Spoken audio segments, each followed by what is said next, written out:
復活節假期就快到啦，有冇朋友會喺深圳機場搭飛機㗎？點樣可以輕鬆來回香港同深圳寶安國際機場？強烈推介永東巴士嘅深圳寶安國際機場線，經深圳灣口岸每日來回62個班次，香港市區出發搭乘大巴，去到深圳灣口岸落車過關，過完關出嚟向左邊行，去到9號位繼續乘車。香港國際機場或者迪士尼出發嘅朋友都係搭車到呢個9號位換車。永東深圳機場線服務升級用7人座豪華商務車，寬敞舒適，上車後車程30分鐘直達深圳寶安國際機場。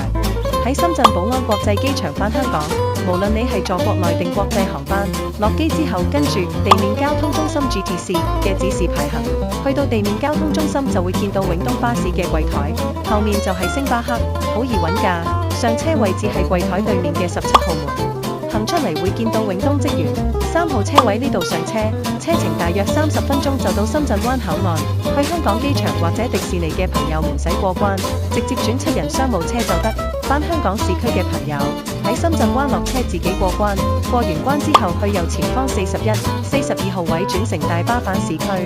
原來而家往返深圳寶安國際機場咁方便，下次搭永東巴士就得啦。